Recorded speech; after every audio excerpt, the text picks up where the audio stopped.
ശബരിമലയിൽ സ്ത്രീകളെ എന്തുകൊണ്ട് പ്രവേശിപ്പിച്ചുകൂടെന്ന് സുപ്രീം കോടതി. ചോദ്യം സുപ്രീം കോടതിയുടേതാണ്. ഇതിന്റെ വിശദാംശങ്ങൾ പരിശോധിക്കുമ്പോൾ KVS ഹരിദാസ് അതിഥികളായി, A സജീവൻ, ഡോക്ടർ ഗീനകുമാരി, എഴുത്തുകാരനും ആക്ടിവിസ്റ്റുമായ PP സത്യൻ, ഫക്രുദ്ദീൻ അലി എന്നിവർ തത്സമയം ചേരും. സുപ്രീം കോടതിയുടെ ഈ നിലപാട്, അതിനോട് ദേവസ്വം ബോർഡും സർക്കാരും എന്ത് നിലപാടാണ് സ്വീകരിക്കുന്നത്? സ്ത്രീകളെ സംബന്ധിച്ചുള്ള വിഷയം, ശബരിമലയിൽ എന്തുകൊണ്ട് സ്ത്രീകളെ പ്രവേശിപ്പിച്ചുകൂടാ? ചോദ്യം സുപ്രീം കോടതിയുടേതാണ്. ഭരണഘടന വിലക്കാത്തിടത്തോളം കാലം സ്ത്രീകളെ തടയാൻ ദേവസ്വം ബോർഡിന് അധികാരമില്ലെന്നും സുപ്രീം കോടതി. എന്തുകൊണ്ട് സ്ത്രീകളെ പ്രവേശിപ്പിച്ചുകൂടാ എന്ന് സുപ്രീം കോടതി ചോദിക്കുമ്പോൾ പാനലിസ്റ്റുകളായി KVS ഹരിദാസ്, അതോടൊപ്പം തന്നെ എഴുത്തുകാരനും ആക്ടിവിസ്റ്റുമായ PP സത്യൻ, മുതിർന്ന മാധ്യമപ്രവർത്തകൻ A സജീവൻ, ഡോക്ടർ ഗീനകുമാരി, നിരീക്ഷകൻ ഫക്രുദ്ദീൻ അലി എന്നിവർ ചേരുന്നു. ആദ്യം KVS ഹരിദാസിലേക്ക്. ശ്രീ KVS ഹരിദാസ്, സുപ്രീം കോടതിയുടെ ചോദ്യം ഇതാണ്: എന്തുകൊണ്ട് ശബരിമലയിൽ സ്ത്രീകളെ പ്രവേശിപ്പിച്ചുകൂടാ? താങ്കളിലേക്ക് ആ ചോദ്യം പകരുന്നു.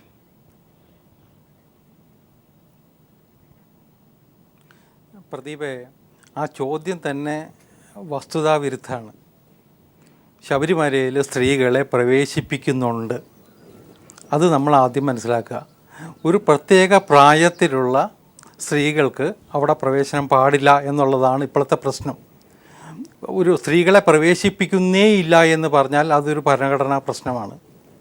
കാരണം അതിനകത്ത് ഒരു ഒരു ഒരു നമ്മുടെ ആർട്ടിക്കിൾ 15 ലംഘനമാണെന്ന് വേണമെങ്കിൽ അതിനെക്കുറിച്ച് വിശദീകരിക്കാം, അല്ലെങ്കിൽ അങ്ങനെ ഒരു വാദം ഉന്നയിക്കാം. പക്ഷേ ഇവിടുത്തെ പ്രശ്നം യഥാർത്ഥത്തിൽ സ്ത്രീകളെ പ്രവേശിപ്പിക്കുന്നുണ്ട്.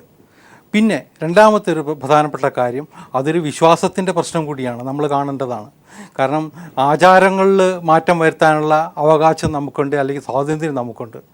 വിശ്വാസത്തിൽ മാറ്റം വരുത്തുന്ന സമയത്താണ്, അല്ലെങ്കിൽ വിശ്വാസങ്ങൾ അടിച്ചേൽപ്പിക്കാൻ ശ്രമിക്കുന്ന സമയത്താണ് നമ്മുടെ നാട്ടിൽ പലപ്പോഴും പ്രശ്നങ്ങളും വിഷമങ്ങളും ഉണ്ടാവാറുള്ളത്. ഒരു കോടതി വിധി കൊണ്ട് മാത്രം ഒരു കാരണവശാലും ആയിരക്കണക്കിന് ലക്ഷക്കണക്കിന് മനുഷ്യരുടെ മനസ്സിലുള്ള വിശ്വാസ പ്രമാണങ്ങളെ മാറ്റിമറിക്കാൻ കഴിയില്ല എന്നുള്ള വസ്തുത കോടതിയും മനസ്സിലാക്കേണ്ടതുണ്ട്. എനിക്ക് തോന്നുന്നു കോടതി അത്തരം കാര്യങ്ങളിൽ, എനിക്ക് തോന്നുന്നു കേരളത്തിൻ്റെ ബാക്ക്ഗ്രൗണ്ട് മനസ്സിലാക്കിയിട്ടുണ്ടെങ്കിൽ, ശബരിമലയുടെ ബാക്ക്ഗ്രൗണ്ട് മനസ്സിലാക്കിയിട്ടുള്ള ഏതെങ്കിലും ന്യായാധിപന്മാർ ആ ബെഞ്ചിലുണ്ടായിരുന്നെങ്കിൽ ഇത്തരത്തിലൊരു ചോദ്യം ഉന്നയിക്കുമായിരുന്നു എന്ന് ഞാൻ കരുതുന്നില്ല. പക്ഷേ ഏതായാലും അങ്ങനെ ഒരു പ്രശ്നം ഉന്നയിച്ചു. അതിനൊരു കാരണം കൂടിയുണ്ട്. കഴിഞ്ഞ LDF ഗവൺമെൻറ് കാലത്ത് സുപ്രീം കോടതിയിൽ ഒരു സത്യവാങ്മൂലം കൊടുത്തിരുന്നു. അതനുസരിച്ച് ഗവൺമെൻറ്റിൻ്റെ അന്നത്തെ നിലപാട് കഴിയുമെങ്കിൽ സ്ത്രീകളെയും കൂടി പ്രവേശിപ്പിക്കണം, എല്ലാ പ്രായത്തിലുള്ള സ്ത്രീകളെയും ശബരിമലയിൽ പ്രവേശിപ്പിക്കണമെന്നതായിരുന്നു. പക്ഷെ അന്നും ഗവൺമെൻറ് സുപ്രീം കോടതിയിൽ വച്ച ഒരു നിർദ്ദേശമുണ്ട്. ഇത് ഞങ്ങളുടെ അഭിപ്രായമാണ്. പക്ഷെ അതേ സംബന്ധിച്ച് സുപ്രീം കോടതി തന്നെ ഒരു വിദഗ്ധ സമിതിയെ നിയമിച്ച് ആ കാര്യങ്ങളെല്ലാം പരിശോധിച്ച് ഒരു നിലപാടിലെത്തണം എന്നാണ് പറഞ്ഞിരുന്നത്. അത്തരത്തിലുള്ള ഒരു നിഗമനത്തിലോ നിലപാടിലോ ഒരു കമ്മിറ്റി എത്തിയിട്ടുണ്ടോ, അല്ലെങ്കിൽ വിദഗ്ധ സമിതി എത്തിയിട്ടുണ്ടോ എന്ന് എനിക്ക് വ്യക്തമല്ല. കാരണം നമ്മളതാരും കണ്ടിട്ടില്ല. അതിനിടയ്ക്കാണ് ഈ രണ്ടാമത് ഈ കേസ് ഇന്ന് പോസ്റ്റ് ചെയ്ത സമയത്ത് ഉമ്മൻചാണ്ടി ഗവൺമെൻറ് LDF ഗവൺമെൻറ് കാലത്ത് സമർപ്പിച്ച സത്യവാങ്മൂലം പിൻവലിക്കുകയും സ്ത്രീകളെ പ്രവേശിക്കാൻ പറ്റില്ല എന്ന് പറഞ്ഞിട്ട് ഒരു വിശ്വാസത്തിന് അനുസൃതമായിട്ടുള്ള പുതിയ സത്യവാങ്മൂലം സമർപ്പിക്കുകയും ചെയ്തു. ഇത് രണ്ടും കോടതിയുടെ മുമ്പിൽ വരുമ്പോഴാണ് ഇങ്ങനെ ഒരു നിരീക്ഷണം കോടതി നടത്തിയിട്ടുള്ളത്. അതിൻ്റെ അർത്ഥത്തിൽ എനിക്ക് തോന്നുന്നു ഒരു വിശ്വാസ പ്രമാണത്തിൻ്റെ പ്രശ്നമാണ്. നമുക്ക് എല്ലാവർക്കും അറിയാം, പലപ്പോഴും വിശ്വാസ പ്രമാണങ്ങളും തർക്കങ്ങളിലേക്ക് വരുന്ന സമയത്ത് അത് മതവുമായിട്ട് ബന്ധപ്പെട്ടാണെങ്കിൽ, അല്ലെങ്കിൽ ഈശ്വര വിശ്വാസവുമായിട്ട് ബന്ധപ്പെട്ടതൊക്കെ ആവുന്ന സമയത്ത് നമ്മൾ വിചാരിക്കാവുന്നതിനപ്പുറത്തേക്കുള്ള ഒരു സംഘർഷത്തിലേക്ക്, അല്ലെങ്കിൽ ഒരു അങ്ങനെയുള്ള നിലപാടുകളിലേക്കൊക്കെ മാറാറുണ്ട്. അത് ഇവിടെ ആവശ്യമുണ്ടോ? ഏതായാലും ഈ വിഷയം സമഗ്രമായിട്ട് ചർച്ച ചെയ്യപ്പെടുന്നത് നല്ലത് തന്നെയാണ്. അതാണ് എൻ്റെ അഭിപ്രായം. കാരണം ഈ വിശ്വാസ പ്രമാണങ്ങളിൽ മാറ്റം വരണമെങ്കിൽ പോലും അത് ജനങ്ങളെ ബോധവൽക്കരിച്ചുകൊണ്ട് മാത്രമേ കഴിയുള്ളൂ. ജനങ്ങളിലെ വിശ്വാസത്തിൽ മാറ്റം വരുത്തണമെങ്കിൽ ആ നിലയിലുള്ളൊരു വിശകലനവും ചർച്ചകളും സമൂഹത്തിൽ നടന്നേ പറ്റുള്ളൂ. സ്വാഭാവികമായിട്ടും ഇത്തരത്തിലുള്ള ചർച്ചകൾ അതിന് ഗുണം ചെയ്യുമെങ്കിൽ നല്ലത് തന്നെയാണ്. എനിക്ക് എൻ്റെ അഭിപ്രായത്തിൽ അതേ സമയത്ത് തന്നെ നമ്മളെ പരമ്പരാഗതമായിട്ട് നൂറ്റാണ്ടുകളായിട്ട് നിലനിൽക്കുന്ന വിശ്വാസ പ്രമാണങ്ങളെ അതിനെ തോണ്ടി വേദനിപ്പിക്കാതിരിക്കാൻ, വികാരങ്ങളെ വേദനിപ്പിക്കാതിരിക്കാൻ എല്ലാവരും ശ്രദ്ധിക്കുന്നത് സമൂഹത്തിന് പൊതുവെ നല്ലതാണ് എന്നാണ് ഞാൻ. ആദ്യം ശ്രീ PP സത്യൻ, KVS ഹരിദാസ് പറഞ്ഞത് അതിൻ്റേതായ വിശ്വാസ പ്രമാണങ്ങൾ പറയുമ്പോൾ അദ്ദേഹം അവസാനം കൊണ്ട് നിർത്തിയിടത്താണ് ഇതിൻ്റെ പ്രസക്തി വരുന്നതും. ചർച്ചകളാവാം, അത് ഏതു തരത്തിലാകട്ടെ ഇനി 10-നും 50-നും ഇടയ്ക്കുള്ള സ്ത്രീകളെ ശബരിമലയിൽ പ്രവേശിപ്പിക്കണമെങ്കിൽ ഒരു ബോധവൽക്കരണത്തിൽ കൂടെ ഈ വിശ്വാസങ്ങളെ മാറ്റിമറിക്കണമെന്ന് പറയുമ്പോൾ ഇന്ന് സുപ്രീം കോടതി ചൂണ്ടിക്കാണിക്കുന്നത് അടിസ്ഥാനമാക്കുന്നത് ഭരണഘടനയാണ്. ഭരണഘടനയും ഈക്വൽ റൈറ്റും. ഇത് രണ്ടും അടിസ്ഥാനപ്പെടുത്തിക്കൊണ്ട് പറയുമ്പോൾ KVS ഹരിദാസ് പറയുന്നത് ശബരിമല എന്ന് പറഞ്ഞാൽ വിശ്വാസത്തിൻ്റെ രൂഢമൂലമായ ഇരിപ്പിടമാണ്. അവിടേക്ക് കയറി അതിൻ്റെ പിൻപറ്റിയുള്ള കഥകളും ആചാരങ്ങളും അറിയാതെ ഒരു സുപ്രീം കോടതിയുടെ ജഡ്ജി ഇത്തരം പരാമർശങ്ങൾ നടത്താൻ പാടില്ല എന്നുള്ളതാണ്. സുപ്രീം കോടതിയുടെ പരാമർശം അത് അവിടെ സ്ത്രീകളെ പ്രവേശിപ്പിക്കണം എന്നുള്ള ഒരു വിധിയൊന്നുമല്ലത്. അതൊരു നിർദ്ദേശമാണ്. ഇവിടെ സുപ്രീം കോടതിയെ നമുക്ക് മാറ്റി നിർത്താം. ഇവിടെ ഒരു ജനാധിപത്യ സമൂഹത്തിൽ നമ്മൾ നിന്നുകൊണ്ട് നമ്മൾ ചിന്തിക്കുമ്പം രൂഢമായ വിശ്വാസ പ്രമാണങ്ങളെ വേദനിപ്പിക്കരുത്, വേദനിപ്പിച്ചു കഴിഞ്ഞാൽ അവിടെ സംഘർഷം ഉണ്ടാവും എന്നൊക്കെ പറയുന്നത് ഒരു പുറത്ത് കേൾക്കുമ്പോൾ നമുക്ക് തോന്നും അത് വളരെ വളരെ എന്താണ് പറയുക, ഒരു അഡ്ജസ്റ്റ്മെൻറ്റിൻ്റെ കോംപ്രമൈസിൻ്റെ ടോണാണ്. യഥാർത്ഥത്തിൽ ഇത് തന്നെയാണ് ഇവിടുത്തെ ഭീകരവാദികളും തീവ്രവാദികളും പറയുന്നത്. നിങ്ങൾ ഞങ്ങളുടെ വിശ്വാസത്തെ സ്പർശിച്ചു കഴിഞ്ഞാൽ ഞങ്ങൾ ഗുലാം അലി പാടാൻ പാടില്ല, അല്ലെങ്കിൽ MF ഹുസൈൻ സരസ്വതിയുടെ ചിത്രം വരയ്ക്കാൻ പാടില്ല, വരച്ചാൽ വിശ്വാസ പ്രമാണത്തെ തരും. ഇത് അപ്പോൾ ഇവിടെ കേട്ടിട്ടുള്ളത് tone is A terrorist tone. പ്രശ്നം ഇവിടെ ദൈവികതയെപ്പറ്റിയും ക്ഷേത്രത്തിൻ്റെ വിശ്വാസ പ്രമാണങ്ങൾ മാറണമെന്നുള്ളതാണ് നമ്മുടെ ഏറ്റവും ഇവിടെ വന്നിട്ടുള്ള എല്ലാ വിശ്വാസങ്ങളും മാറിയിട്ടുണ്ട്.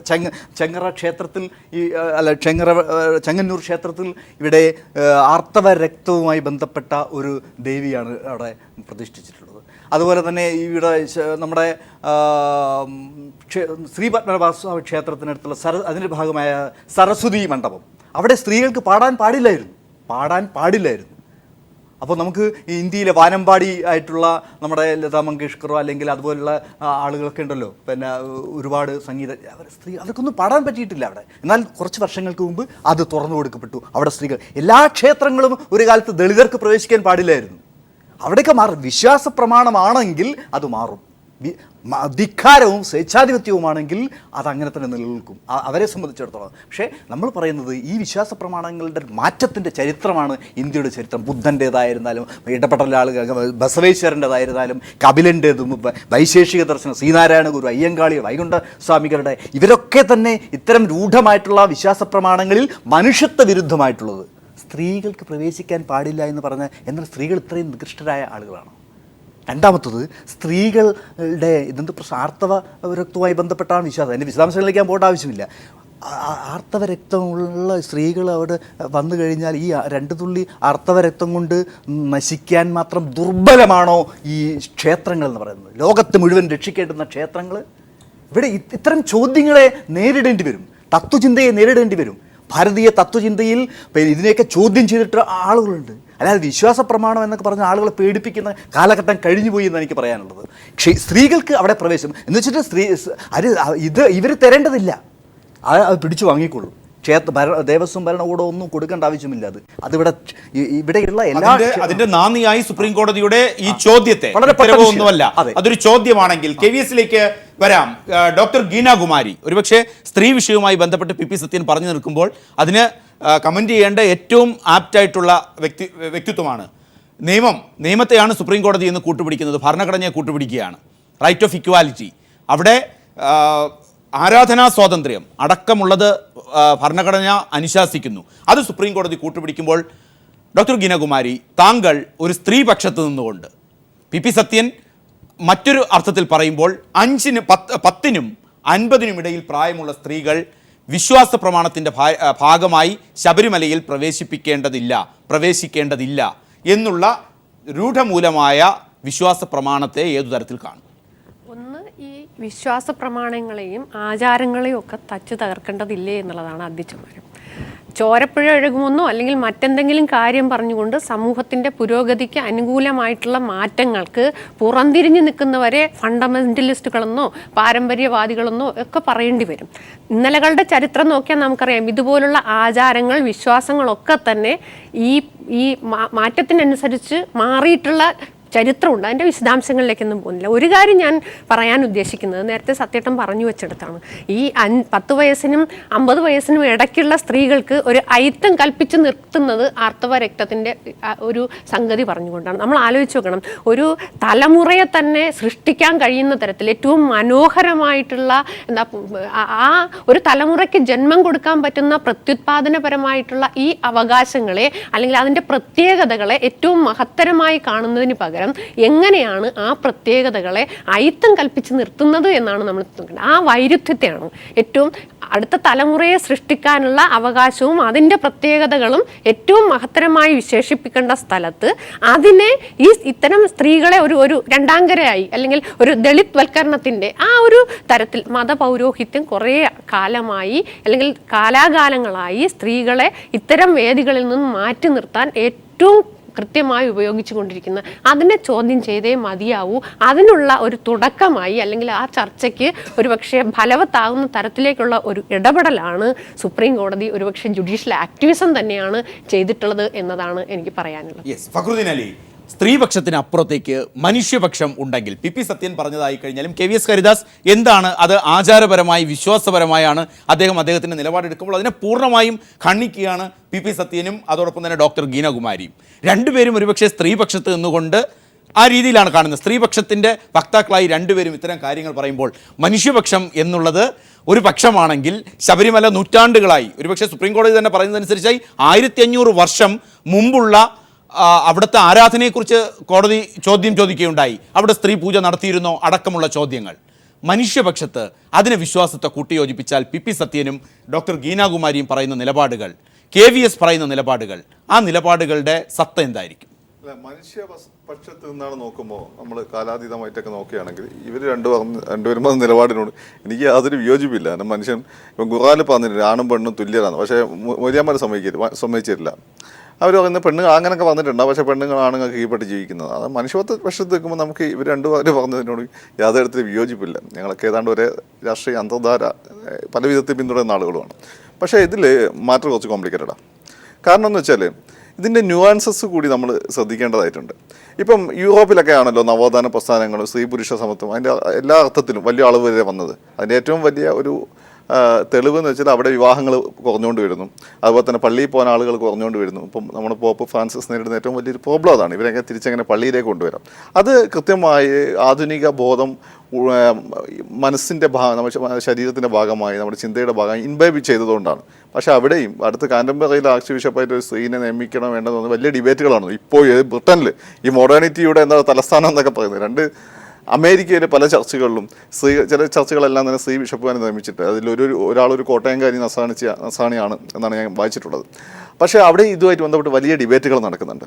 അപ്പോൾ അവരെ വെച്ച് നോക്കുമ്പോൾ ഒരിക്കൽ ഡയറക്ടർ കമൽ എന്നോട് പറഞ്ഞതുപോലെ നമ്മൾ ഇത്തരം കാര്യങ്ങൾക്കൊക്കെ ഇപ്പോൾ 100 അല്ല 150 വർഷം പിന്നിലാണ്. അതൊരു യാഥാർത്ഥ്യമാണ്. അപ്പം ഇത്രയും കാലം നമ്മൾ പിന്നിൽ നിൽക്കുമ്പോൾ ഇത് വല്ലാത്തൊരു സെൻസിബിലിറ്റിയുടെ പ്രശ്നമാണ്. അപ്പം മുമ്പ് നവോത്ഥാനമായിട്ട് ബന്ധപ്പെട്ടുണ്ടായിട്ടുള്ള വൈക്കം സത്യാഗ്രഹമോ അതുപോലെ തന്നെ ഗുരുവായൂർ സത്യാഗ്രഹമൊക്കെ ആയിട്ട് ബന്ധപ്പെട്ട് ഇങ്ങനെ ഒരു മൂവ്മെൻറ്റ് വന്നിരുന്നത് ഒരു പക്ഷേ ഇന്നത്തെ രീതിയിലായിരുന്നില്ല അത് പെർസീവ് ചെയ്യുക. ഒരു പക്ഷേ വളരെ വിപ്ലവാത്മകമായിട്ടുള്ള ഒരു മൂവ്മെൻറ്റായി തന്നെയാണ് കാണുക. ഇന്നും വിപ്ലവാത്മകമായിട്ടുള്ള മൂവ്മെൻറ്റാണ്. പക്ഷേ ഇന്ന് നമ്മൾ അത് കൺവിൻസ് ചെയ്യിക്കാൻ കുറച്ച് ബുദ്ധിമുട്ടും. കാരണം മറ്റെല്ലാ സ്ഥലങ്ങളിലും സ്ത്രീകൾക്ക് പ്രവേശനമുണ്ട്. ഈ ഒരു അയ്യപ്പൻ എന്ന പ്രതിഷ്ഠ അദ്ദേഹം നൈഷ്ഠിക ബ്രഹ്മചാരിയാണ്. അപ്പോൾ അദ്ദേഹത്തിന് ഇതിലും താല്പര്യമില്ല. പിന്നെ കീഴ്വഴക്കം ഇങ്ങനെയൊക്കെയാണ് ഈ ഒരു കാര്യത്തിൽ. ഇതിപ്പം മറ്റു ക്ഷേത്രങ്ങളൊക്കെ സ്ത്രീകൾ മറിച്ചു, ദളിതർ കയറി, എന്നിട്ടൊന്നും ഇത് മാറ്റാതെ അങ്ങ് നിൽക്കുന്ന ട്രഡീഷനാണ്. അപ്പോൾ നമ്മളൊരു ബോധത്തിൻ്റെ ഒരു ആക്സെപ്റ്റഡ് ആയിട്ടുള്ള ഒരു നോമായിട്ട് അത് മാറിക്കഴിഞ്ഞു. അപ്പം ഭക്തിയാണല്ലോ നിങ്ങളെപ്പം ക്ഷേത്രത്തിലേക്കും പള്ളിയിലേക്കൊക്കെ പറഞ്ഞയക്കുന്നത്.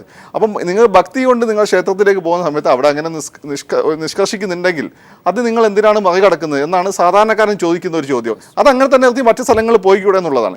ഈ ചോദ്യത്തെ നമുക്ക് അത്ര എളുപ്പം അവഗണിക്കാൻ പറ്റില്ല. അപ്പം തിയററ്റിക്കലായി നോക്കുമ്പോൾ ഒക്കെ തന്നെ എനിക്ക് ചേട്ടനായിട്ടൊന്നും യാതൊരു തരത്തിലുള്ള വിയോജിപ്പില്ല ഈ ഒരു വർഷത്തിൽ.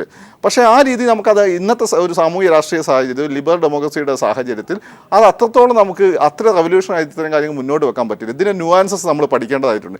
ഞാൻ പറഞ്ഞു ഇടക്കാലത്ത് തന്നെ നമ്മൾ പ്രയാഗ് ഗോപാലകൃഷ്ണൻ അദ്ദേഹം തോന്നുന്നു ഈ സ്ത്രീകൾക്ക് അവിടെ ആർത്തവം ഉണ്ടോ എന്ന് അറിയാൻ വേണ്ടിയിട്ട് മെറ്റൽ ഡിറ്റക്ടർ പോലെ ഉപകരണം വെക്കണം എന്ന് പറഞ്ഞു. നമ്മളെ ദേശീയ ചാനലുകൾ എൻ്റെ ഫ്രണ്ട് രാഹുൽ ഈശ്വർക്ക് ഓടി നടന്ന് ചർച്ചയിൽ പങ്കെടുക്കുന്നു.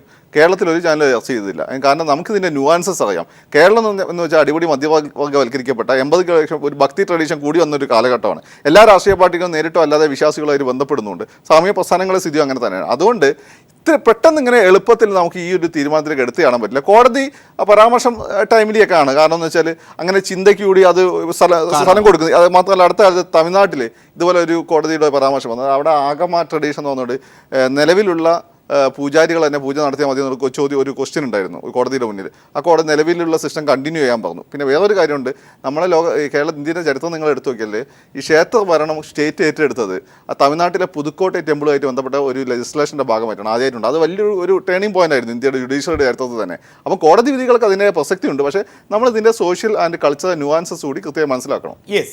യെസ് സജീവൻ, രണ്ടഭിപ്രായം കൃത്യമായി ഉരുത്തിരിഞ്ഞു വരുന്നു. ഏതു തരത്തിലാണ് ശബരിമലയിലെ ദർശനത്തെ, പ്രത്യേകിച്ചും 10 വയസ്സിനും 50 വയസ്സിനും ഇടയ്ക്കുള്ള സ്ത്രീകളുടെ പ്രവേശനവുമായി ബന്ധപ്പെട്ട് സുപ്രീം കോടതിയുടെ ഇന്നത്തെ ചോദ്യം പുതിയൊരു ചിന്താധാര, അതിന് അടിസ്ഥാനമില്ല. കാരണം നാം വർഷങ്ങളായി ഇത്തരം കാര്യങ്ങൾ ചർച്ച ചെയ്യുകയാണ്. പക്ഷേ ഫക്രുദ്ദീൻ ചൂണ്ടിക്കാണിക്കുന്നത് പോലെ വിശ്വാസത്തിൽ അധിഷ്ഠിതമായി നിൽക്കുമ്പോഴും ഒരു നിയമനിർമ്മാണത്തിന് കേരളം പോലുള്ള ഒരു സംസ്ഥാനത്ത്, പ്രത്യേകിച്ചും വിശ്വാസപരമായി ഏറെ സെൻസിറ്റീവ് ആയിട്ടുള്ള ഒരു സൊസൈറ്റിയിൽ ഒരു ലോ മേക്കിംഗ്, പ്രത്യേകിച്ചും ഇത്തരം കാര്യങ്ങൾക്ക് അത് ജുഡീഷ്യൽ ആക്ടിവിസത്തോടു കൂടി എത്രമാത്രം പ്രാപ്തമുണ്ടാകും, സാധ്യമാകും? അതിന്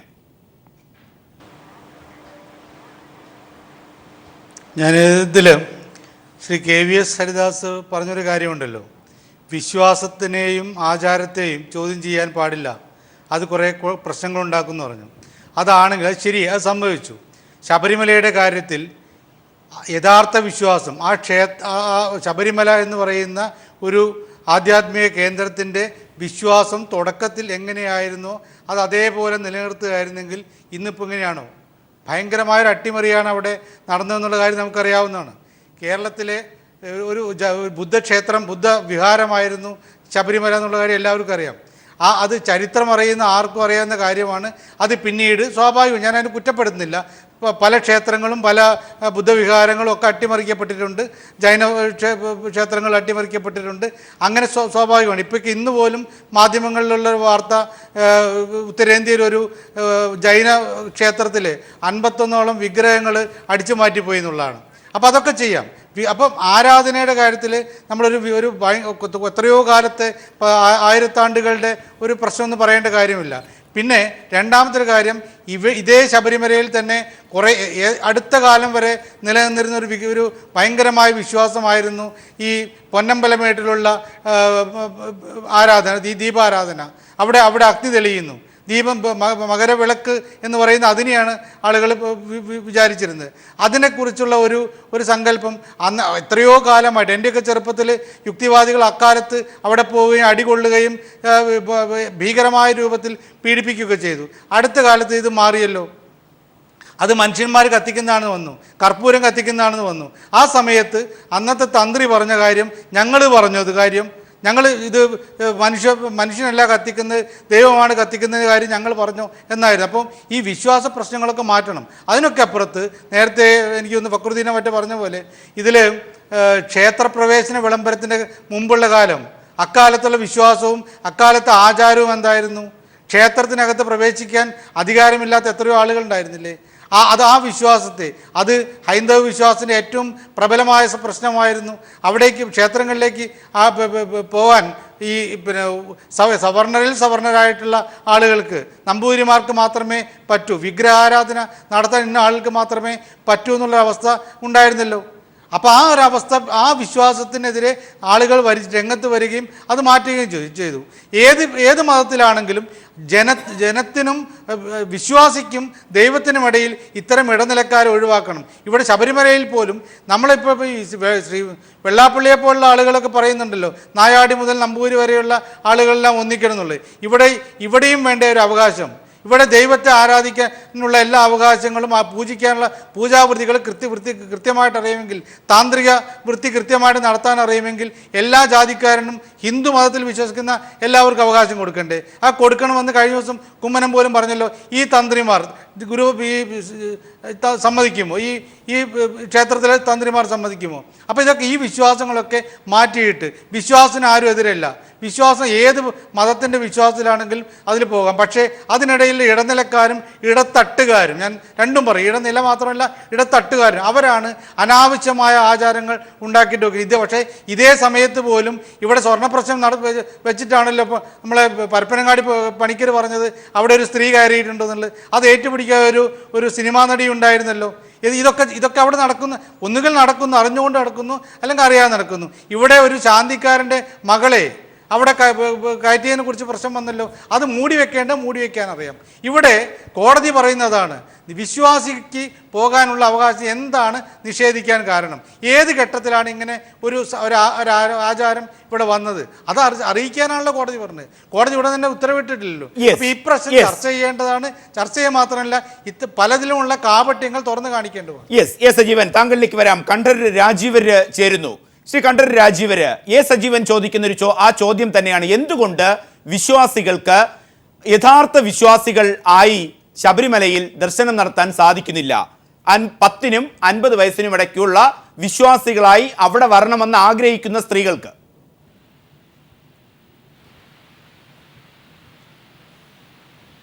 ശ്രീ കണ്ഠരര് രാജീവർ.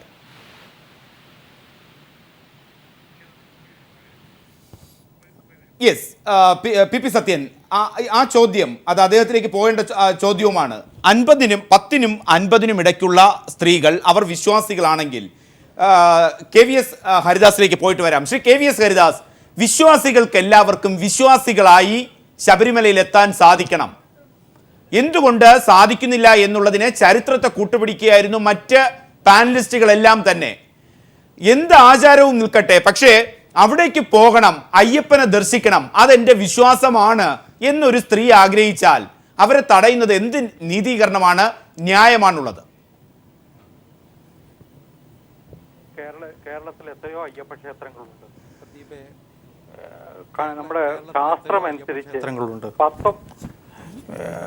നമ്മുടെ ശാസ്ത്രമനുസരിച്ച് 19 തരത്തിലുള്ള പ്രതിഷ്ഠകളുള്ള ക്ഷേത്രങ്ങളുണ്ടെന്നാണ് പറയുന്നത്. അതിൽ ഈ നിത്യബ്രഹ്മചാരിയായിട്ടുള്ള പ്രതിഷ്ഠയുള്ള ഏക ക്ഷേത്രം ശബരിമല മാത്രമാണ്. നമുക്കറിയാം, ആര്യങ്കാവ് ക്ഷേത്രത്തിലെ പ്രതിഷ്ഠ 2 ഭാര്യമാരോട് ചേർന്നുള്ള അയ്യപ്പൻ്റേതാണ്. ശ്രീകോവിലിൽ തന്നെ പൂർണ്ണ, പുഷ്കല എന്നുള്ള ഭാര്യമാരുടെ പ്രതിഷ്ഠ ആര്യങ്കാവ് ശാസ്താക്ഷേത്രത്തിലുണ്ട്. അതിൻ്റെ കൂടെ തന്നെ സത്യകൻ എന്ന് പറയുന്ന അയ്യപ്പൻ്റെ മകനുമുണ്ട്, ഒരേ ശ്രീകോവിലിൽ തന്നെ. അതുപോലെ തന്നെയാണ് തിരുവള്ളക്കാവ്. നമുക്കറിയാം, തൃശ്ശൂർ എഴുത്തിനിരുത്തിനുമൊക്കെ നമ്മുടെ വിദ്യാരംഭത്തിനൊക്കെ പ്രസിദ്ധമായിട്ടുള്ള ക്ഷേത്രമാണ് തിരുവള്ളക്കാവ്. അവിടെ ഈ പറഞ്ഞ പോലെ തന്നെ തിരുവള്ളക്കാവിലും ഈ ഗൃഹസ്ഥാശ്രമിയായിട്ടുള്ള ശാസ്താവാണ്. അവിടെയുണ്ട് പ്രഭ എന്ന ഭാര്യയുടെ ഉൾപ്പെടെയുള്ള പ്രതിഷ്ഠയാണ് ശ്രീകോവിലുള്ള. അയ്യപ്പനും ഭാര്യയുമുണ്ട് പ്രതിഷ്ഠ. അപ്പോൾ ഞാൻ പറഞ്ഞു വരുന്നത്, അങ്ങനെയുള്ള ക്ഷേത്രങ്ങളുണ്ട്. പക്ഷേ ഇവിടെയുള്ള ക്ഷേത്രം ജനങ്ങളുടെ വിശ്വാസം, നൂറ്റാണ്ടുകളായിട്ടുള്ള വിശ്വാസം, അതൊരു നിത്യബ്രഹ്മചാരിയായ അയ്യപ്പനാണ്. അവിടെ സ്ത്രീകൾ വരാൻ പാടില്ല, ഇന്ന പ്രായത്തിലുള്ള സ്ത്രീകൾ വരാൻ പാടില്ല എന്നുള്ളതാണ് വിശ്വാസം. ആ വിശ്വാസം നിലനിർത്തിക്കൊണ്ടാണ് ഇതുവരെ വന്നിട്ടുള്ളത്. ഇപ്പോഴും ഞാൻ പറയുന്നത്, എന്തെല്ലാം എതിർപ്പുകൾ ഉണ്ടാകുന്ന സമയത്തും, കഴിഞ്ഞ LDF ഗവൺമെൻറ് കാലത്താണ് ഇവിടെ സ്ത്രീകളെ കയറ്റേണ്ടതാണ് എന്നൊരു സത്യവാങ്മൂലം കൊടുത്തത് സുപ്രീം കോടതിയിൽ. അന്നും G. സുധാകരൻ്റെ മന്ത്രാലയം തീരുമാനിച്ചത് ആ കാര്യത്തെക്കുറിച്ച് വിദഗ്ധ സമിതിയെ വെച്ച് പരിശോധിച്ച് ആ വിദഗ്ധ സമിതിയുടെ ശുപാർശ പ്രകാരം ഒരു തീരുമാനമെടുക്കണമെന്നാണ്. കാരണം ഭക്തന്മാരുടെ വികാരം കണക്കിലെടുക്കണമെന്ന് തന്നെയാണ്, വിശ്വാസത്തെ കണക്കിലെടുക്കണമെന്ന് തന്നെയാണ്. അത് കണക്കിലെടുക്കണ്ടെന്ന് പറയാൻ പറ്റില്ല ആർക്കും. ആ നിലയിലുള്ളൊരു ഒരു അപ്രോച്ച്. അപ്പോൾ അത് പറയുമ്പോൾ പിന്തിരിപ്പനാണെന്നോ അല്ലെങ്കിൽ ഈ നാട്ടിന് കൊള്ളാത്തവനാണെന്നൊക്കെ പറഞ്ഞിട്ട് കാര്യമില്ല. അതാണ് ജനങ്ങളുടെ മുമ്പിലുള്ളൊരു വിശ്വാസം. കോടിക്കണക്കിന് ജനങ്ങൾ വിശ്വസിക്കുന്നത് അതാണ്. പിന്നെ ആചാരങ്ങളുടെ കാര്യം പറഞ്ഞു. ആചാരങ്ങളിൽ കുറേ മാറ്റങ്ങൾ ഉണ്ടായിട്ടില്ലേ നമ്മുടെ നാട്ടിൽ? ഇപ്പോൾ നേരത്തെ സൂചിപ്പിച്ചു, ക്ഷേത്രപ്രവേശനം അനുവദിച്ചിരുന്നില്ല ഒരു കാലത്ത്. കേരളത്തിൽ ഇപ്പോൾ എല്ലാ ക്ഷേത്രങ്ങളിലും ക്ഷേത്രപ്രവേശനം അനുവദിക്കുന്നില്ലേ? ഈ ജന്മം കൊണ്ടല്ല കർമ്മം കൊണ്ടാണ് ബ്രാഹ്മണനാകുന്നത് എന്ന് പറഞ്ഞ ഒരു പ്രസിദ്ധമായ പാലിയം വിളംബരമുണ്ട്. അത് കേരളത്തിലെ തന്ത്രിമുഖ്യന്മാരിരുന്നിട്ടാണ് ആ പ്രഖ്യാപനം നടത്തിയത്. അതായത് പഠിച്ചുകൊണ്ട് ഈ തന്ത്രിയും ആകത്തക്കവണ്ണമുള്ള പഠനം നടത്തി ആ വിദ്യാഭ്യാസം ആർജിച്ചാൽ അയാൾക്ക് ബ്രാഹ്മണൻ്റെ സ്ഥാനം കിട്ടും, അല്ലെങ്കിൽ ക്ഷേത്രത്തിൽ പൂജാരിയാവാനുള്ള സ്ഥാനം കിട്ടുമെന്ന് പ്രഖ്യാപിച്ച കാലഘട്ടമുണ്ട്. പാലിയത്ത് നടന്ന തന്ത്രിമാരുടെ സമ്മേളനത്തിൽ വെച്ചാണ് നടന്നത്. അതിൽ അന്നത്തെ ഒരു തന്ത്രി മുഖ്യനും RSSൻ്റെ മുതിർന്ന പ്രചാരകനുമായിരുന്ന മാധവജിയാണ് അതിന് മുൻകൈയെടുത്തത്. അപ്പോൾ ഞാൻ പറഞ്ഞു വന്നത്, ആ നിലയിലുള്ള മാറ്റങ്ങൾ ഹിന്ദു സമൂഹത്തിൽ വന്നിട്ടുണ്ട്. ആരും അതിനൊന്നും എതിരല്ല. കാരണം കാലത്തിനനുസൃതമായ മാറ്റങ്ങൾ സമൂഹത്തിൽ ഉണ്ടായേ പറ്റുള്ളൂ. ആ മാറ്റങ്ങൾ ഉണ്ടാവാം, പക്ഷെ ചില കാര്യങ്ങൾ നമ്മൾ വികാരങ്ങളെ അടിച്ചമർത്തിക്കൊണ്ട് വികാരങ്ങളെ കണക്കിലെടുക്കാതെ മുന്നോട്ട് പോകുന്നത് ഗുണകരമാണോ എന്ന് എല്ലാവരും ചിന്തിക്കണം. ആവേശത്തിന് നമുക്കെന്തും പറയാം, എല്ലാ സ്ത്രീകൾക്കും കടക്ക് വരണം, ഒക്കെ ശരിയാ. അയ്യപ്പനെ തൊഴാനാണെങ്കിൽ എത്രയോ ക്ഷേത്രങ്ങൾ വേറെയുണ്ട്. അതാണ് കാരണമെങ്കിൽ വേറൊരു കാര്യം കൂടി ഞാൻ സൂചിപ്പിച്ചുകൊള്ളട്ടെ. കാരണം ഇത് നമ്മൾ മുമ്പ് ഹൈക്കോടതിയിൽ ഈ പ്രശ്നം വന്നതാണ്. 93-ലാണെന്ന് എൻ്റെ ഓർമ്മ. ജസ്റ്റിസ് പരിപൂർണൻ്റെ KPB മാരാറുള്ള ബെഞ്ച് വളരെ വിശദമായിട്ട് ഈ കാര്യം പരിഗണിച്ചതാണ്. അതിനുശേഷം ഒരു തീരുമാനമുണ്ടായി. ആ തീരുമാനത്തിൻ്റെ മുകളിലുള്ള അപ്പീലാണ് ഇപ്പോൾ നടക്കുന്നത്. നമ്മൾ അപ്പോഴും കാണേണ്ട ഒരു കാര്യം, ഇത്തരം വിവാദങ്ങൾ ഉണ്ടാകുന്ന സമയത്ത് സാധാരണ നിലയ്ക്ക് ക്ഷേത്രങ്ങളിൽ തീരുമാനങ്ങൾ എടുക്കുന്നത് രണ്ട് തലത്തിലാണ്. ഒന്നൊരു ദേവപ്രശ്നം നടത്തും. അത് ദേവൻ്റെ ഹിതം എന്താണെന്ന് അറിയാൻ വേണ്ടിയിട്ടാണ് ദേവപ്രശ്നം നടത്തുക. രണ്ടാമത്തെ ഒരു കാര്യം, തന്ത്രിമുഖ്യൻ്റെ നിലപാട്. സാധാരണ നിലയ്ക്ക് ഇത്തരം വിവാദങ്ങൾ ഉണ്ടാകുമ്പോൾ തന്ത്രിമുഖ്യൻ്റെ നിലപാടാണ് പ്രധാനം. ഇത് രണ്ടും ഹൈക്കോടതിയും സുപ്രീം കോടതിയും പലതവണ അംഗീകരിച്ചിട്ടുള്ള കാര്യങ്ങളാണ്. അപ്പോൾ അതൊക്കെ കണക്കിലെടുക്കാതെ ഇപ്പോൾ സുപ്രീം കോടതിക്കും ഒരു കാര്യം പറയാൻ പറ്റില്ല. അവിടുത്തെ തന്ത്രിമുഖ്യൻ്റെയും ദേവപ്രശ്നത്തിൻ്റെയും ഒക്കെ ഫലം കണക്കിലെടുക്കാതെ സുപ്രീം കോടതിക്കും ഇന്നത് ചെയ്യുമോ എന്ന് പറയാൻ കഴിയുമെന്ന് ഞാൻ വിചാരിക്കുന്നില്ല. യെസ്, ആ ഒരു അവസ്ഥ നിലനിൽക്കുമ്പോൾ തന്നെ ഏറ്റവും പ്രധാനമായിട്ട് ഉയരുന്ന കാര്യം, ഒരു വിശ്വാസത്തെയും ഖണ്ഡിക്കുക അല്ലെങ്കിൽ ആവേശപൂർവ്വം പുരോഗമനം പ്രസംഗിക്കുക, അതിനപ്പുറത്തേക്ക് ഈ വിഷയത്തെ അടിസ്ഥാനമാക്കുമ്പോൾ പുതുതായി വരുന്ന ചിന്തിക്കുന്ന ആൾക്കാർക്ക് ശബരിമലയിൽ അയ്യപ്പനെ ദർശിക്കണം എന്ന് ആഗ്രഹിക്കുന്ന 10 വയസ്സിനും ഇടയ്ക്കുള്ളൊരു സ്ത്രീക്ക് തനിക്ക് ശബരിമല അയ്യപ്പനെ കാണണം, ലോകത്ത് എത്ര അയ്യപ്പ ക്ഷേത്രങ്ങൾ ഉണ്ടായിക്കഴിഞ്ഞാലും ശബരിമലയിൽ അയ്യപ്പനെ കാണണം, ദർശിക്കണം, വണങ്ങണം എന്ന് ഒരു വിശ്വാസിയായ 10നും 50 വയസ്സിനും ഇടയ്ക്കുള്ള സ്ത്രീക്ക് തോന്നിയാൽ എന്തുകൊണ്ട് അവർക്ക് ശബരിമലയിലെത്താൻ സാധിക്കാത്ത കാരണമുണ്ടാകണം? ശബരിമലയിൽ 10 വയസ്സിനും 50 വയസ്സിനും ഇടയിലുള്ള സ്ത്രീകളെ എന്തുകൊണ്ട് പ്രവേശിച്ചുകൂടാ? ചോദ്യം സുപ്രീം കോടതിയുടേതാണ്. KVS ഹരിദാസ് പറഞ്ഞ് നിർത്തിയെടുത്തതെന്ന്, വിശ്വാസമാണ് എല്ലാം, ആചാരമാണ് ഇതെല്ലാം. ലോകത്ത് നിരവധി അയ്യപ്പ ക്ഷേത്രങ്ങളുണ്ട്, അവിടെയൊക്കെ പോയി സ്ത്രീകൾക്ക് പ്രാർത്ഥിക്കാം. പക്ഷേ നൂറ്റാണ്ടുകളായി പിന്തുടർന്നു വരുന്ന വിശ്വാസവും ആചാരവുമാണ് ശബരിമലയെ ഇത്തരം വിലക്കുകൾക്ക് കാരണമാകുന്നത്. ഡോക്ടർ ഗീനാകുമാരി, ആവേശത്തിനപ്പുറത്തേക്ക് ഈ വിഷയത്തെ വളരെ പ്രാക്ടിക്കലായി അല്ലെങ്കിൽ സ്റ്റുഡിയസ് ആയി ഓരോ പൗരനും അങ്ങനെ ചിന്തിക്കണമെന്ന് ആഗ്രഹിക്കുന്നവർ ഒരുപക്ഷെ പുതിയ കാലത്ത് ഉണ്ടായേക്കാം. KVS പറയുന്ന ആ ഒരു വിഷയമുണ്ട്, അത് നമുക്ക് നിഷേധിക്കേണ്ട കാര്യമില്ല. നൂറ്റാണ്ടുകളായി പിന്തുടരുന്നു വരുന്ന ചില ആചാരങ്ങൾ, ചില വിശ്വാസങ്ങൾ. ഇന്നത്തെ കാലത്ത് 10 വയസ്സിനും 50 വയസ്സിനും ഇടയ്ക്കുള്ള ഒരു സ്ത്രീക്ക് ഞാൻ വിശ്വാസിയാണ്, മറ്റെല്ലാ അയ്യപ്പ ക്ഷേത്രങ്ങളുണ്ടെങ്കിലും എനിക്ക് ശബരിമല അയ്യപ്പനെ ദർശിക്കണം എന്ന് കരുതി ഇരുമുടിക്കെട്ടുമായി ശബരിമലയിൽ പോകാൻ ഒരാൾ ആഗ്രഹിച്ചാൽ അതിനെ ഈ പറയുന്ന ആചാരങ്ങളും വിശ്വാസങ്ങളെയും അധിഷ്ഠിതമായി തടയുന്നതിന് ഏതെങ്കിലും തരത്തിലൊരു ലോജിക്കുണ്ടോ? ഒരു ലോജിക്കും ഇല്ല, യാതൊരു തരത്തിലുള്ള നിയമ പിൻബലവും ഇല്ല എന്നുള്ളതാണ് ആദ്യം. ഒന്ന്, ഇത് കേവലം വികാരത്തിൻ്റെ പ്രശ്നമല്ല. ഈ വിശ്വാസിയുടെ വികാരം പോലെ തന്നെ നേരത്തെ പറഞ്ഞ പോലുള്ള സ്ത്രീകളുടെ വികാരമുണ്ട്. അപ്പോൾ സ്ത്രീയുടെ വികാരമോ വിശ്വാസിയുടെ വികാരമോ ഒന്നുമില്ല, ഇതൊരു വികാരത്തിൻ്റെ പ്രശ്നമേ അല്ല.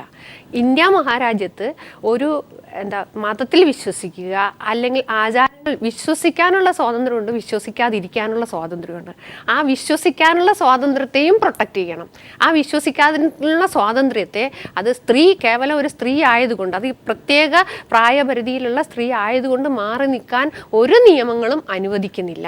മറ്റൊരു കാര്യമുള്ളത്, ഈ സ്ത്രീകളാകെ തന്നെ, സ്ത്രീകളുടെ എല്ലാം മുന്നേറ്റം എല്ലാം സാധ്യമാവും ഈ സ്ത്രീകളാകെ തന്നെ ഇതുപോലുള്ള ക്ഷേത്രങ്ങളിലോ ഒക്കെ ഇടിച്ചു കയറിയെന്ന് പറഞ്ഞാൽ ഈ കേരളത്തിലെ സ്ത്രീ സമൂഹത്തിൻ്റെ ആകെ പ്രശ്നങ്ങൾ പരിഹരിക്കപ്പെടും എന്ന അഭിപ്രായവും എനിക്കില്ല. പക്ഷേ ഒരു കാര്യം നമ്മൾ അറിയേണ്ടത്, വിശ്വാസിയുടെ വികാരം പോലെ തന്നെ അന്ധമായ വിശ്വാസമുള്ള, അന്ധമായെന്ന് വെച്ചാൽ അന്ധവിശ്വാസം എന്നുള്ളതല്ല ഞാൻ ഉദ്ദേശിക്കുന്നത്, അന്ധമായ ദൈവവിശ്വാസമുള്ള പുരുഷന്മാരെ പോലെ തന്നെ ദൈവവിശ്വാസികളെ പോലെ എന്ന കൂട്ടത്തിൽ സ്ത്രീകൾക്കും വിശ്വാസികളാവാം.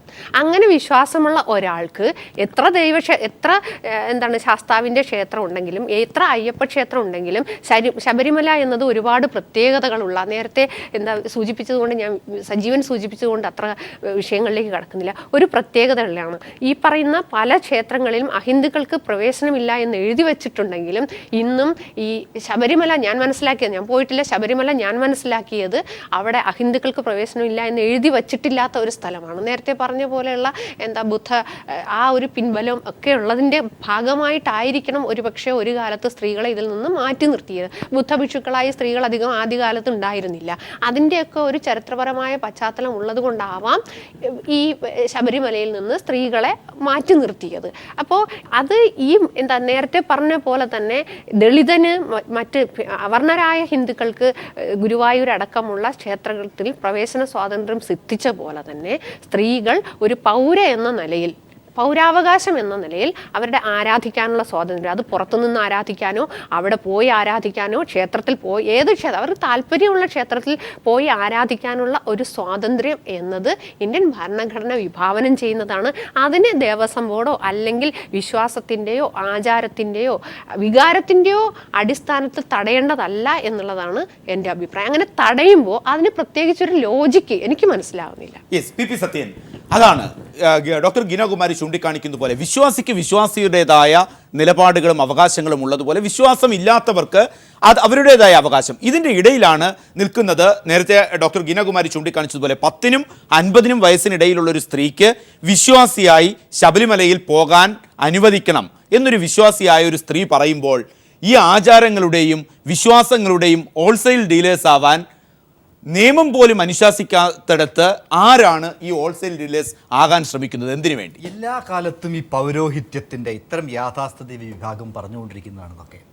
ഇത് പിന്നെ അതുപോലെ തന്നെ ശൂദ്രന്മാരെ ഇവരെയൊക്കെ മാറ്റി നിർത്തണം. സ്ത്രീ എന്ന് പറഞ്ഞാൽ പുരുഷൻ്റെ അണ്ടം പിന്നെ ബീജം വിളയിക്കേണ്ടുന്ന വയലാണ് എന്ന് ഒരു കാലത്ത് ഇവിടെ ശാസ്ത്രം എന്നൊക്കെ പറയുന്നത് കേട്ടു. സയൻസ് എന്ന് നമ്മൾ മലയാളത്തിൽ ശാസ്ത്രം എന്ന് പറയുന്നത് അതടക്കട്ടെ. ഇതൊക്കെ ഇവിടെ ഇത്തരത്തിലുള്ള അപമാനവീകൃതമായ ആശയങ്ങൾ ഇവിടെ ഉണ്ടായിട്ടുണ്ട്. ശൂദ്രൻ്റെ നാവ് അറുത്ത് മാറ്റാനും അവൻ്റെ ചെവിയിൽ ഈയം ഉരുക്കി ഒഴിക്കാനും അതും ശാസ്ത്രവിധിയാണ്. അപ്പോൾ ഇത്തരം ശാസ്ത്രവിധികളെല്ലാം തന്നെ എതിർത്തുകൊണ്ട് തകർത്തുകൊണ്ട് ഈ സമൂഹത്തിൽ നവീകരണം നടപ്പാക്കിയിട്ടുള്ളത് യുക്തിവാദികളോ കമ്മ്യൂണിസ്റ്റുകാരോ അല്ല, ആത്മീയവാദികളായിട്ടുള്ള ബസവേശ്വരനെ പോലുള്ള, അതുപോലുള്ള ചെണ്ണ ബസവണ്ണയെ പോലുള്ള, അല്ലാമ പ്രഭുവിനെ പോലുള്ള, അക്ക മഹാദേവിയെ പോലുള്ള, അതൊക്കെ നമ്മൾ മനസ്സിലാക്കേണ്ടത്. ഇവരൊക്കെ ഈ ഭക്തി ആധ്യാത്മികത പറയുന്നതല്ലാതെ ഇന്ത്യൻ ആധ്യാത്മികതയുടെ ചരിത്രം എന്താണെന്ന് ഇവർക്കറിയുമോ? ഇവർ ഭഗവത്ഗീത അല്ലാതെ അഷ്ടാവക്ര ഗീത വായിച്ചിട്ടുണ്ടോ? ഇവർ ഈ അഷ്ടാവക്രൻ്റെ കഥ പഠിച്ചിട്ടുണ്ടോ? ഈ കപിലൻ്റെയോ ഞാൻ നേരത്തെ പറഞ്ഞു, അത് ചോദ്യം ചെയ്യുന്നതിലൂടെ ഈ റീച്ച് ഇവിടെ ലോജിക്ക് നല്ലൊരു പദമാണത്. ചിന്തയിലൂടെയാണ് ലോക സമസ്ത സുഖിനോ ഭവന്തു എന്ന് പറയുന്നത് ഒരാശയമാണ്, മഹത്തായ ഒരാശയമാണ്. ആ ലോകം മുഴുവൻ സുഖത്തോടു കൂടി ജീവിക്കണമെന്ന് പറഞ്ഞിട്ടുള്ള ഒരു രാജ്യമാണ് ഇന്ത്യ എന്ന് പറയുന്നത്. അതുപോലെ തന്നെ ക്രോധാൽ ഭവതി സമ്മോഹാൽ സ്മൃതിഭ്രംശാൽ ബുദ്ധിനാശാൽ പ്രണശ്യതി എന്ന് പറയുന്ന ഭഗവത്ഗീതയുണ്ട്. ഇതിലൊക്കെ ഏറ്റവും ക്രിയേറ്റീവായ പല ആശയങ്ങളും നമ്മൾ കാണുന്നുണ്ട് ലോജിക്കിലൂടെ നമ്മൾ സമീപിക്കുമ്പോൾ. എന്നാൽ ഇതിൽ കാണുന്ന അപമാനവീകൃതമായ അന്ധമായ ആശയങ്ങളാണ് ഇതിനുള്ളത്. ക്ഷേത്രം എന്ന പദത്തിൻ്റെ അർത്ഥം എന്താണെന്ന് അവർക്കറിയാൻ പറ്റുമോ? ക്ഷയം ത്രാണനം, ഈ രണ്ട് ധാതുക്കളിൽ നിന്നാണ് അത് വരുന്നത്. ക്ഷയത്തിൽ നിന്നും ത്രാണനം ചെയ്യുന്നത് എന്താണോ അതാണ് ക്ഷേത്രം. അതാണ് ഇവിടുത്തെ ആധ്യാത്മികവാദികൾ ഉറപ്പിച്ചിട്ടുള്ള ലോജിക്ക്. അതായത് ക്ഷേത്രത്തിന് ഏത് നാശത്തെയും രക്ഷിക്കാൻ കഴിയും എന്നുള്ളതാണ്. ലോകം നാശത്തിലേക്ക് പോകുമ്പോൾ അതിനെ നശിപ്പിക്കാൻ ശിവൻ്റെ ലിംഗം ഉദ്ധൃതമാവുകയും ലോകത്തെ മുഴുവൻ നശിപ്പിക്കാൻ പോകുന്ന രീതിയിലേക്ക് ഭീമാകാരമാവുകയും ചെയ്തപ്പോൾ പാർവതി മഹേശ്വരി യോനി രൂപം പ്രാപിച്ചു വന്നിട്ട് നോക്കണം നിങ്ങൾ, ആ ഇവിടെ തഴയപ്പെട്ട സ്ത്രീത്വം വന്നിട്ട് ആ സർവനാശത്തിൽ നിന്നും ലോകത്തെ രക്ഷിക്കാൻ വേണ്ടിയിട്ട് ആ ഉദ്ധൃതലിംഗത്തെ ആവാഹിക്കുന്നതാണ് ശിവലിംഗ പ്രതിഷ്ഠയുടെ അടിസ്ഥാന തത്വം എന്ന് പറയുന്നത്. Reason behind, logical reason behind spirituality. അത് ഇന്ത്യയുടെ മിത്തോളജി പഠിക്കണം. ആ മിത്തോളജിയിലെ ക്രിയേറ്റീവായ ആശയങ്ങൾ നമുക്ക് കണ്ടെത്തണം. ശിവന് ശക്തി, ശിവശക്തി എന്ന് പറഞ്ഞാൽ സ്ത്രീത്വത്തിൻ്റെ ശക്തി ഇല്ലെങ്കിൽ ശിവന് പോലും, പരമശിവന് പോലും ലോകത്തിൽ നിൽക്കാൻ സാധ്യമല്ല. ലോകം നിലനിൽക്കണമെങ്കിൽ തന്നെ സ്ത്രീ വേണം. അർദ്ധനാരീശ്വര സങ്കല്പം പറയുന്ന ആ ഭാരതീയ സങ്കല്പത്തിനെ വികൃതമാക്കുന്ന രീതിയിലുള്ള ആചാര സംഹിതകളാണ് ഇവിടെയുള്ളത്. അതുകൊണ്ട് ഞാൻ പറയുന്നത് യുക്തിവാദമല്ല, ഇവിടുത്തെ ക്രിയേറ്റീവ് സ്പിരിച്വലിസത്തെ പറ്റിയാണ്. അതാണ് ബസവേശ്വരനെ പോലുള്ള ആളുകൾ പറഞ്ഞത്.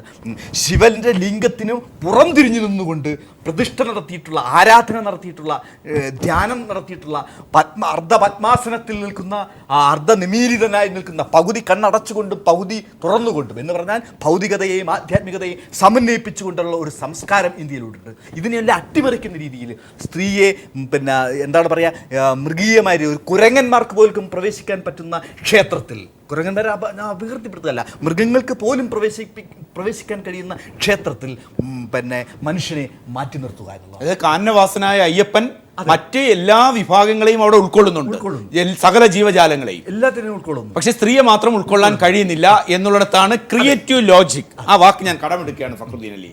ക്രിയേറ്റീവ് ലോജിക് നഷ്ടപ്പെടുന്ന ഒരു സമൂഹമായി നാം പെട്ടെന്ന് മാറുന്നു. അതിനെ ഒന്ന് തൊട്ട് ഉണർത്തുക, അതാണ് സുപ്രീം കോടതി ഇന്ന് ചെയ്തിരിക്കുന്നത്. അല്ല, ഈ ക്രിയേറ്റീവ് ലോജിക് ഇല്ലാതെ പോകുന്നു എന്നുള്ളതാണ് നവോത്ഥാന കാലഘട്ടത്തിന് ശേഷം നമ്മൾ ഇങ്ങോട്ട് വരുന്ന സമയത്ത് കേരളത്തിൽ, അതിപ്പോൾ ബംഗാളിലാണ്, ഇന്ത്യയിൽ വളരെ വ്യാപകമാണ്, കേരളത്തിൽ അത്രത്തോളം തന്നെ. കാരണം ഒരു ഇടതുപക്ഷ ഫോഴ്സസ് വലിയൊരു പരിധി വരെ ഇടയ്ക്കിടയ്ക്ക്, അതുപോലെ തന്നെ പ്രോഗ്രസീവ് ആയിട്ടുള്ള മീഡിയ, പ്രോഗ്രസീവ് ലിറ്ററേച്ചർ ആൻഡ് നിങ്ങളുടെ ചാനലുകളെല്ലാം തന്നെ ഇങ്ങനെ ഓർമ്മപ്പെടുത്തുന്നതുകൊണ്ടാണ് നമുക്ക് ഇത്തരം കാര്യങ്ങളൊക്കെ ഈ രീതിയിലൊക്കെ ചർച്ച ചെയ്യേണ്ടതായിട്ട് വരുന്നത്. പക്ഷേ ഇങ്ങനെ നമ്മൾ ചർച്ച ചെയ്യുമ്പോൾ നമ്മുടെ സമൂഹത്തിൽ, ഞാനതാണ് പറഞ്ഞത്, എനിക്കിപ്പോൾ ഈ പറഞ്ഞ കാര്യത്തിൽ ലോജിക്കലായിട്ടാണ് കാര്യങ്ങൾ കാണേണ്ടത്. അവിടെ ദൈവത്തിന് മുന്നിൽ സ്ത്രീ പുരുഷ വ്യത്യാസമൊന്നുമില്ല. ജീവജാലങ്ങൾ, ഇവിടെ ഭഗവത്ഗീത തന്നെ പറഞ്ഞിരിക്കുന്നത് എന്താണ്? ഈശ്വര സർവ്വഭൂതാന ഹൃദയശാർജുന തിഷ്ഠതി എന്ന്. അർജുന, നിന്റെ ഹൃദയം എല്ലാ സ്ഥലത്തും ഉണ്ട്, നിന്റെ ഹൃദയത്തിലുള്ള ഈശ്വരനെ നീ കാണുന്നില്ലല്ലോ. അപ്പോൾ നമുക്ക് തീർത്ഥാടനത്തിന് പോലും ആവശ്യമില്ല. ശരിക്കും ഭക്തി ട്രഡീഷൻ തന്നെ തീർത്ഥാടനത്തിനൊക്കെ എതിരാണ്. പക്ഷേ പല ഭക്തി ട്രഡീഷൻ ക്ഷേത്രങ്ങളുമായിട്ട് ബന്ധപ്പെട്ടാണ് ഇഷ്ടദേവത എന്ന രീതിയിൽ രൂപം കൊണ്ടുവന്നത്. അതൊക്കെ വേറെ കാര്യം. പക്ഷേ നമ്മൾ കേരളത്തിൻ്റെ ഈ ഒരു ന്യൂവാൻസസ് ശ്രദ്ധി, ഞാൻ നേരത്തെ പറഞ്ഞല്ലോ, 2003 എനിക്ക് പ്രദീപ് ഇവിടെ വർക്ക് ചെയ്യുന്ന സമയത്ത് സമകാലിക പരിപാടിയുടെ ആദ്യം മകരവിളക്കും മകരജ്യോതിയും തമ്മിലുള്ള കൺഫ്യൂഷൻ മാറ്റുന്ന വലിയൊരു കോൺട്രവേഴ്സി കൊണ്ടുവന്നു. അങ്ങനെയുള്ള വളരെ കൃത്യമായിട്ടുള്ള ഓർമ്മപ്പെടുത്തലുകളും ക്ലാരിഫിക്കേഷൻസും ഒക്കെ വേണം. പക്ഷേ ഇന്നത്തെ നമ്മുടെ ഒരു സാഹചര്യം ഈ രീതിയിൽ, ഈ ഇപ്പം ജുഡീഷ്യറിയുടെ ഭാഗത്ത് നിന്ന് ഈ ഇൻ്റർവെൻഷൻ പല CPM-ൻ്റെയോ CPI-ൻ്റെയോ ഭാഗത്തു നിന്നാണ് നിങ്ങളൊന്ന് ആലോചിച്ച് നോക്കൂ. ഇവിടെ ഇപ്പം കോലം കത്തിക്കാൻ ഒരുപാട് പ്രശ്നങ്ങളായി പോകുമായിരുന്നു. കാരണം നമ്മൾ മുന്നോട്ട് വെക്കുന്ന മറ്റൊരുപാട് ഡിബേറ്റുകളുണ്ട്, മതവുമായിട്ട് ബന്ധപ്പെട്ട, ലിബറേഷൻ തിയോളജി ആയിട്ട് ബന്ധപ്പെട്ട ഒരുപാട് ഡിബേറ്റുകളുണ്ട്. ഈ ഡിബേറ്റുകളൊക്കെ തകിടം മറിക്കാൻ ശബരിമലയിൽ ഈ വിഷയമായിട്ട് ബന്ധപ്പെട്ട, അതായത് ഹരിച്ചേട്ടൻ പറഞ്ഞ പോലെ ഈ ഭക്തർ, ഇപ്പോൾ നമ്മളൊന്നും തന്നെ അങ്ങനെയുള്ള ഭക്തരൊന്നുമല്ല. ഭക്തന്മാരെ സംബന്ധിച്ചിടത്തോളം അവർ ആ ദൈവം എന്നുള്ള എൻറ്റിറ്റി വിശ്വസിച്ചുകൊണ്ടാണ്, ആ ദൈവം എന്നുള്ള എൻറ്റിറ്റി ആയിട്ട് വിശ്വസിച്ച് ആ ട്രഡീഷൻ്റെ ഭാഗമായിട്ട് തന്നെ ഇന്ന സ്ഥലത്ത് മാത്രം സ്ത്രീകൾക്ക് പ്രവേശനമില്ല എന്ന് പറയുമ്പോൾ അതിൻ്റെ വിശാലമായ അർത്ഥത്തിൽ ഉൾക്കൊണ്ട് പെരുമാറുന്നതാണ് ഇന്നത്തെ സാഹചര്യത്തിൽ നല്ല. പക്ഷേ അതേസമയം തന്നെ ഇത്തരമുള്ള ബോധന പ്രവർത്തനം നമ്മൾ നടത്തിക്കൊണ്ടിരിക്കുകയും വേണം. നാളെ സമൂഹാരി വരുമ്പോൾ യൂറോപ്പിനെ പോലെ അമേരിക്ക പോലെ നമ്മുടെ സ്ത്രീകൾ അത്രത്തോളം ലിബറേറ്റഡ് ആകുകയാണെങ്കിൽ, ഗായത്രി സ്പിവാക് പറയുന്ന പോലെ ഇന്ത്യയിലെ സ്ത്രീകൾക്കും കേരളത്തിലെ സ്ത്രീകൾക്കും അവരുടെ സബ്ജക്റ്റ് ഫോർമേഷൻ, അവർ തന്നെ അവരുടെ വ്യക്തിത്വം നിർണ്ണയിക്കുന്ന കാലഘട്ടം വന്നാൽ ഇത്തരം കാര്യങ്ങളൊക്കെ നമുക്ക് അഡ്രസ്സ് ചെയ്യാനും അവരുടെ ക്ഷേത്രത്തിൽ പോവുകയും ചെയ്യാം. പക്ഷേ ഇന്ന് നമ്മളെ സോഷ്യൽ ഇക്വേബിയം കേരളത്തിൽ വലിയൊരു പരിധി വരെ നമുക്ക് ഒരു പ്രോഗ്രസീവായിട്ട് ഇക്വേബിയത്തെ നിലനിർത്താൻ പറ്റിയിട്ടുണ്ട്. അതിനെങ്ങനെ നിലനിർത്താൻ നല്ലത് ശബരിമലയിലെ സ്ത്രീ പ്രവേശനമായിട്ട് ബന്ധപ്പെട്ട ഈ പ്രശ്നങ്ങൾ വലിയ വിവാദമാക്കാൻ നല്ല സംവാദങ്ങളായി പോകുന്നതാണ്. സജീവൻ, അത്തരം സംവാദങ്ങൾ വരുമ്പോൾ ഫഖ്റുദ്ദീൻ ചൂണ്ടിക്കാണിക്കുന്നതനുസരിച്ച് നേരത്തെ ഡോക്ടർ ഗീനാകുമാരിയും PP സത്യനും പറഞ്ഞതിൽ നിന്ന് ഒരു സംവാദത്തിൻ്റെ തലത്തിലേക്ക് ഇത് എത്തുകയാണെങ്കിൽ, ഒരു ബഹളങ്ങളില്ലാത്ത കാര്യത്തിലേക്ക് പുതുചിന്തകൾ ഉയരേണ്ടതുണ്ട്. ഓരോ ചർച്ചയുടെയും പ്രസക്തമാകേണ്ടതും അതുതന്നെയാണ്. ബഹളങ്ങൾക്കപ്പുറം ഒരു പുതുചിന്ത വരികയാണെങ്കിൽ, സുപ്രീം കോടതിയുടെ ഇന്നത്തെ ചോദ്യം ഒരു പുതുചിന്തയല്ല എങ്കിൽ പോലും പുതിയ കാലത്ത് താങ്കളടക്കം നേരത്തെ സൂചിപ്പിച്ച സാംസ്കാരിക മണ്ഡലത്തിൽ, അതോടൊപ്പം തന്നെ സാമൂഹ്യ മണ്ഡലത്തിലൊക്കെ നവോത്ഥാന നായകന്മാരായി നിന്നിരുന്നവർ മതത്തിൻ്റെ അകത്ത്, വിശ്വാസത്തിൻ്റെ അകത്ത്, ആചാരങ്ങൾക്കകത്ത് കൊണ്ടുവന്ന വിപ്ലവങ്ങളുണ്ട്. അത് ചരിത്ര പുസ്തകങ്ങളിലാണ്. പുതിയൊരു തുടക്കത്തിന് നാന്ദി കുറിക്കാൻ ഇത്തരം ചർച്ചകളുടെ പ്രസക്തി എത്രമാത്രമാണ്, അതിൻ്റെ ആവശ്യകത എത്രമാത്രമാണ്? സജീവൻ, നമ്മൾ എന്തെങ്കിലും പ്രശ്നങ്ങൾ ഉണ്ടാവുമെന്ന് വിചാരിച്ചിട്ട് ഭയന്നിരിക്കുന്നൊരു പരിപാടി വളരെ മോശമാണ്. ഇപ്പോഴത്തെ ഒരവസ്ഥയിൽ ഇപ്പോൾ ഈ ഒരു സംവിധാനത്തിന് കോട്ടം തട്ടുന്ന രൂപത്തിൽ പ്രവർത്തിച്ചാൽ ആകെ സാമൂഹ്യ വ്യവസ്ഥ അട്ടിമറിയും, ആകെ മതപരമായിട്ടുള്ള പ്രശ്നങ്ങൾ ഉണ്ടാവും എന്നൊക്കെ വിചാരിച്ച് പോകുന്നതാണ് പ്രശ്നം. ഞാൻ ചോദിക്കട്ടെ, ഇവിടെ ഇതേപോലുള്ള ആചാരങ്ങൾ സ്ത്രീകൾക്ക് ശബരിമലയിൽ കയറാൻ പാടില്ല എന്ന് പറയുന്ന പോലെ തന്നെയായിരുന്നു കേരളത്തിലെ മുഴുവൻ ക്ഷേത്രങ്ങളിലും താഴ്ന്ന ജാതിക്കാർക്ക് അവർണർക്ക് കടക്കാൻ പാടില്ലായിരുന്നു. ആ അവസ്ഥ അംഗീകരിച്ചുകൊണ്ട് നിന്നാൽ മതിയല്ലോ, ഒരു കുഴപ്പമുണ്ടായിരുന്നില്ല. അതേ അവസ്ഥ അംഗീകരിച്ചുകൊണ്ട് അതൊരു വിശ്വാസവും ആചാരവുമാണ് എന്ന് വിചാരിച്ച് നിന്നിരുന്നെങ്കിൽ, അത് കഠിനമായിട്ട് ഇന്നത്തേക്കാൾ കാഠിന്യത്തോട് കൂടിയിട്ട് അങ്ങനെ കടന്നവൻ്റെ, ഇപ്പോൾ ഉത്തരേന്ത്യയിലൊക്കെ നടക്കുന്നില്ല, അങ്ങനെ ഒരു ക്ഷേത്രത്തിനകത്ത് കടന്നു പോയാൽ അവൻ്റെ തല അപ്പോഴും അറുത്ത് മാറ്റുക എന്നുള്ളതായിരുന്നുള്ള രീതി. ഇപ്പോഴും അങ്ങനെയാണല്ലോ. ഇന്നലെ പോലും സംഭവിച്ചല്ലോ ഉത്തരേന്ത്യയിൽ, ബീഹാറിൽ 2 ദമ്പതികളെ. അതേപോലുള്ള അവസ്ഥ ഇവിടെ നിലനിർത്താമായിരുന്നു, അത് കടക്കേണ്ട. പക്ഷേ ശ്രീനാരായണ ഗുരുവിനെ പോലുള്ള ആളുകളും മറ്റും അതിനെതിരെ രംഗത്ത് വന്നു. നിങ്ങൾക്ക് വേണ്ട, ഞങ്ങൾ വേറെ ക്ഷേത്രം ഉണ്ടാക്കുന്ന രീതിയിൽ പോയി. അങ്ങനെ ഒരു പരിപാടി വന്നതോടുകൂടിയാണ് ഇപ്പോൾ നേരത്തെ ശ്രീ KVS ചോദിച്ച ചോദ്യമുണ്ട്, ഇവിടെ എന്തിനു പോകണം, ബാക്കിയുള്ള സ്ഥലങ്ങളിൽ പോയിക്കൂടെ? അങ്ങനെ ഒരു കോംപ്രമൈസ്, നമുക്കൊരു പ്രശ്നങ്ങൾ ഉണ്ടാവാത്ത രീതിയിലേക്ക് പോയിക്കൂടെ എന്ന് ചോദിച്ചു. എനിക്കിപ്പോൾ സ്ത്രീകൾ ശബരിമലയിൽ പോയാലും ഇല്ലെങ്കിലും എനിക്ക് പ്രശ്നമൊന്നുമില്ല. ഞാൻ അതിനെ സ്വാഗതം ചെയ്യുകയോ നിരുത്സാഹപ്പെടുത്തുകയെന്നില്ല. വേണമെങ്കിൽ പോയിക്കോട്ടെ, പോവേണ്ടെങ്കിൽ പോവാതിരിക്കാം. അത് അവരുടെ വിശ്വാസം അനുസരിച്ച് ചെയ്യാം. ഞാനൊരു വിശ്വാസിയാണ്, പക്ഷേ ഞാനിങ്ങനെ ക്ഷേത്രങ്ങളുടെ പിന്നാലെയും ശാന്തിക്കാർ വലിച്ചെറിഞ്ഞ് തരുന്ന ഈ സാധനങ്ങളൊക്കെ വാങ്ങുന്നതിന് പിന്നാലെ പോകാൻ ആഗ്രഹിക്കാത്ത ഒരാളാണ്. പക്ഷേ ഇവിടെ ഞാൻ ചോദിക്കട്ടെ, ഇവിടെ അങ്ങനെ ക്ഷേത്രപ്രവേശന വിളംബരം പോലും കോംപ്രമൈസ് ചെയ്യുമെന്നുള്ളതിന് ഏറ്റവും വലിയ ഉദാഹരണമാണല്ലോ. ഇവിടെ മറ്റെവിടെയെങ്കിലും പോകുമെന്ന് ഒരവസ്ഥ ഉണ്ടായപ്പോൾ, വേറെവിടെയെങ്കിലും പോയി പൂജിക്കുമെന്നും സ്വയം പൂജാരികളാവുമെന്നും സ്വയം തന്ത്രികളാവുമെന്നൊക്കെ ഒരവസ്ഥ വന്നപ്പോഴാണല്ലോ ഈ വളരെ തന്ത്രപരമായിട്ട് ഇവിടെ ക്ഷേത്രപ്രവേശന വിളംബരം കൊണ്ടുപോയിട്ട് അട്ടിമറിച്ചത്. എന്നിട്ട് എന്ത് ചെയ്തു? ഈ ക്ഷേത്രങ്ങളിൽ ഒരു പരിധി വരെ നിങ്ങൾക്ക് കടക്കാമെന്നുള്ളൊരു അവസ്ഥയിൽ എത്തി നിർത്തിച്ചു. അതിലവിടെ ലോക്ക് ചെയ്തു. ഇപ്പുറത്തുള്ള ഈ വിപ്ലവകരമായി കൊണ്ടുവന്നുള്ള ശ്രീനാരായണ ഗുരുവിൻ്റെയും മറ്റു ക്ഷേത്രങ്ങൾ അത് അവർണൻ്റെ ക്ഷേത്രമായിട്ടും ഈഴവൻ്റെയും തീയൻ്റെയും ക്ഷേത്രമായിട്ടും അവഗണിച്ചു. ഇപ്പോഴും അതാണ്. എത്ര ഈഴവ ക്ഷേത്രങ്ങളിൽ, എത്ര ശ്രീനാരായണ ഗുരു സ്ഥാപിച്ച എത്ര ക്ഷേത്രങ്ങളിൽ ഈഴവനും തീയനും അല്ലാത്ത ആൾക്കാർ പോകുന്നുണ്ട്. അപ്പോൾ ഇങ്ങനെ തന്ത്രപരമായിട്ട് ആ ഒരു സംവിധാനം ഉണ്ടാക്കി അതിനൊരു പരിധി വരെ അകറ്റി നിർത്തുന്നു. ഇപ്പോൾ നേരത്തെ മാധവജിയുടെ കാര്യം പറഞ്ഞു. മാധവജി ഉൾപ്പെടെയുള്ള ആളുകൾ, ഈ തന്ത്രിമാർ ചേർന്നിട്ടാണ് തീരുമാനിച്ചത് എല്ലാ താന്ത്രിക വിദ്യ അറിയാവുന്ന എല്ലാവർക്കും ഈ കർമ്മം ചെയ്യാൻ, കർമ്മമാണ് ജാതിയല്ല പ്രശ്നം എന്ന് പറഞ്ഞു. എന്നാൽ എന്തുകൊണ്ടാണ് രാകേഷ്, പറവൂർ ശ്രീധരൻ തന്ത്രിയുടെ മകൻ രാകേഷ് ഇതെല്ലാം പഠിച്ചു വന്നിട്ട് കോടതിയുടെ വിധിയും സമ്പാദിച്ച് വന്നിട്ട് ഇവിടെ ആരൊക്കെ അംഗീകരിച്ചു? NSS പോലും അതിനെതിർത്തു. അപ്പോൾ ഇപ്പോഴും ഇപ്പോൾ ശബരിമല ക്ഷേത്രത്തിൽ തന്നെ എന്തുകൊണ്ട് ഒരു കുടുംബത്തിൻ്റെ മാത്രമായിട്ട് നിൽക്കുന്നു? എന്തുകൊണ്ട് എല്ലാ ആളുകളും ശബരിമലയിലെ ശാന്തിക്കാരായിട്ട് എന്തുകൊണ്ട് എല്ലാ ജാതിക്കാർക്കും കൂടെ ഈ തന്ത്രവിദ്യയും മറ്റും ശാന്തി ഒക്കെ ചെയ്യാനുള്ള വിദ്യ അറിയാവുന്ന എത്ര പേർക്ക് കൊടുക്കുന്നുണ്ട്? അപ്പം നമ്മൾ ഇതിലൊക്കെ മാറ്റം വരുത്തുകയും യഥാർത്ഥത്തിലുള്ള വിശ്വാസിക്കും യഥാർത്ഥത്തിൽ പൂജാവിധികൾ ചെയ്യാൻ കഴിയുന്ന ആളുകൾക്കൊക്കെ അതിന് അവസരം കിട്ടും. ഞാനതുകൊണ്ട് സ്ത്രീകൾ ക്ഷേത്രത്തിൽ കയറിയാലും ഇല്ലെങ്കിൽ അവർക്ക് വേണമെങ്കിൽ പോകാം. അത് ഇപ്പോഴത്തന്നെ തിരക്കുകൊണ്ടൊരു കളിയാണ്. ഇനി സ്ത്രീകളും കൂടി പോയുള്ള അവിടുത്തെ അവസ്ഥ എന്താവും നമുക്കറിയാം. അപ്പം അതുകൊണ്ട് അതെന്തോ ആവട്ടെ, പക്ഷേ അടിസ്ഥാനപരമായിട്ട് ഇത്തരം കാര്യങ്ങളിലൊക്കെ ഒരു ദൈവത്തിനും ഭക്തനും മുന്നിൽ ഇങ്ങനെ കുറേ ശാഠ്യം പിടിച്ചു നിൽക്കുന്ന ചില ഇടനിലക്കാർ ഉണ്ടാവുന്നൊരവസ്ഥ പൂർണ്ണമായിട്ടും ഇല്ലാതാവണമെന്നാണ് ഞാൻ വിചാരിക്കുന്നത്. യെസ്, KVS ഹരിദാസ്, അതാണ് പുതിയ കാലത്ത് നാം സംസാരിക്കുമ്പോൾ മറ്റ് എല്ലാ മതങ്ങളും എടുത്തു കഴിയുകയാണെങ്കിൽ അവരുടെയൊക്കെ ആചാര്യസ്ഥാനങ്ങളിൽ ഇരിക്കുന്നവർ പുതിയ ചർച്ചകൾക്ക് തുടക്കമിട്ട് കഴിഞ്ഞു. അതിൻ്റേതായ ചർച്ചകൾ വളരെ ദിവസങ്ങളായി നടക്കുന്നു. തീരുമാനങ്ങൾ പ്രകാരം ഞാൻ ഓരോന്നും പ്രത്യേകിച്ച് മെൻഷൻ ചെയ്യുന്നില്ല. അവിടെയൊക്കെ ഇവിടെ ചൂണ്ടിക്കാണിക്കുന്നത് പോലെ നവോത്ഥാനത്തിൻ്റെ ഏറ്റവും പുതിയ ചിന്തകളുടെയൊക്കെ ഉത്തമ ദൃഷ്ടാന്തമെന്ന് പറയുന്ന താങ്കൾ അടക്കമുള്ളവർ വാദിക്കുന്ന ഹൈന്ദവ സംസ്കാരത്തിൽ ഒഴിവാക്കപ്പെടലിൻ്റെ ഇടനിലയുടെ തത്വശാസ്ത്രം, അതിൻ്റെ ശക്തി സ്രോതസ്സുകളെ തൂത്തെറിയേണ്ട കാലം, അതാണ് സജീവൻ ചൂണ്ടിക്കാണിക്കുന്നത്. എത്രമാത്രം പിന്തുണയാണ് താങ്കൾ അടക്കമുള്ളവർ പുതിയ കാലത്തെ ജനതയ്ക്ക് ഇതിന് പിന്തുണ നൽകേണ്ടത്? ശ്രീ KVS ഹരിദാസ്, അത്തരം ചിന്തകൾക്ക് അടിസ്ഥാനമില്ലേ? പ്രദീപെ, ഹിന്ദു സമൂഹത്തിലുണ്ടായിട്ടുള്ള പോലെയുള്ള വിപ്ലവകരമായ മാറ്റങ്ങൾ എനിക്ക് തോന്നുന്നു ഇന്ത്യയിൽ മറ്റൊരു സമുദായത്തിനിടയിൽ ഒരു മതവിഭാഗത്തിനിടയിൽ ഉണ്ടായിട്ടില്ല. ഇപ്പോൾ സജീവനൊക്കെ സൂചിപ്പിച്ചില്ലേ, നമ്മൾ മാറ്റങ്ങൾ ഉണ്ടാവുന്നുണ്ട്, ഇല്ലയെന്നല്ല ഞാൻ പറഞ്ഞ. ആ മാറ്റങ്ങളുടെ വേഗതയാണ് ഇവിടെ കൂട്ടേണ്ടത്. ഇപ്പോൾ പഴയ കാലത്ത് വിധവാ വിവാഹം നടക്കുമായിരുന്നില്ല, അതിന് മാറ്റം വന്നില്ലേ? പ്രത്യേകിച്ച് നമ്പൂതിരി സമുദായത്തിനിടയിലൊക്കെ അല്ലേ എന്തെല്ലാം നിബന്ധനകളുണ്ടായിരുന്നു, അതിലൊക്കെ കുറേ മാറ്റങ്ങൾ വന്നിട്ടില്ലേ? Yes, ആ മാറ്റങ്ങളൊന്നും ഉണ്ടാവുന്നുണ്ട്. ആ മാറ്റങ്ങളുടെ വേഗതയാണ് ഞാനൊന്ന് ഇടപെടുകയാണ്. സുപ്രീം കോടതിയുടെ ആ നിരീക്ഷണം അത് നിയമപരമായി സർക്കാരിൻ്റെതായ സംവിധാനങ്ങളും നിലപാടുകളും ഉണ്ടാകും. അതോടൊപ്പം തന്നെ ദേവസ്വം ബോർഡുകൾക്ക് അതടക്കമുണ്ടാകും. ഞാൻ താങ്കളെ അടക്കം സൂചിപ്പിക്കുന്ന ചില പ്രസ്ഥാനങ്ങളുണ്ട് ഇത്തരം തീരുമാനങ്ങളിൽ മുൻപോട്ട് വരേണ്ട ഹൈന്ദവ പ്രസ്ഥാനങ്ങൾ. ആ പ്രസ്ഥാനങ്ങൾക്ക് ക്രിയാത്മകമായി ഇക്കാര്യത്തിൽ എന്ത് നിലപാട് മുന്നോട്ട് വയ്ക്കാൻ കഴിയും? ഒരു ഉപദേശ രൂപേണയെങ്കിലും മുതിർന്ന ഇത്തരം കാര്യങ്ങളെ വീക്ഷിക്കുന്ന ആളെന്നുള്ള രീതിയിൽ എന്താണ് ക്രിയേറ്റീവായി അവർക്ക് മുന്നിൽ താങ്കൾക്ക് അവതരിപ്പിക്കാനുള്ളത്? അല്ല പ്രദീപെ, സുപ്രീം കോടതിയുടെ വിധിയല്ല വന്നിട്ടുള്ളത്, ഒരു നിരീക്ഷണം മാത്രമാണ്. ഗവൺമെൻറ്റിനോട് സത്യവാങ്മൂലം കൊടുക്കാൻ പറഞ്ഞിരിക്കണം, പുതിയ സത്യവാങ്മൂലം കൊടുക്കാൻ പറഞ്ഞിരിക്കണം. തീർച്ചയായിട്ടും സുപ്രീം കോടതി തീരുമാനം എടുക്കട്ടെ. സുപ്രീം കോടതി തീരുമാനം എടുക്കുന്നതിന് മുമ്പ് ഞാൻ പറഞ്ഞേ, ഇത്തരം കാര്യങ്ങളിൽ വിശ്വാസ പ്രമാണങ്ങളെ സംബന്ധിച്ച് സുപ്രീം കോടതി ഒരു നിലപാടെടുക്കുന്നതിന് മുമ്പ് എൻ്റെ വിശ്വാസം വിദഗ്ധരായ പ്രാഗൽഭ്യമുള്ള ന്യായാധിപന്മാരുള്ള സുപ്രീം കോടതിയിലെ ഒരു ബെഞ്ച് ജനങ്ങളുടെ വികാരം കൂടി കണക്കിലെടുക്കും, വിശ്വാസം കൂടി കണക്കിലെടുക്കും എന്ന് വിചാരിക്കുന്ന ഒരാളാണ് ഞാൻ.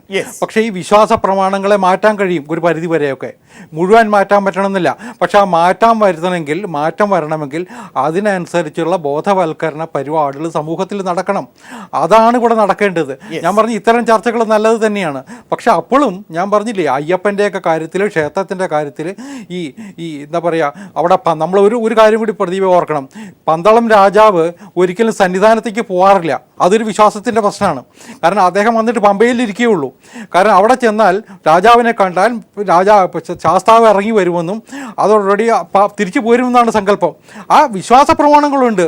ആ വിശ്വാസ പ്രമാണങ്ങളെ മുഴുവൻ നമുക്ക് അവഗണിച്ചുകൊണ്ട് മുന്നോട്ട് പോകാൻ പറ്റുമോ?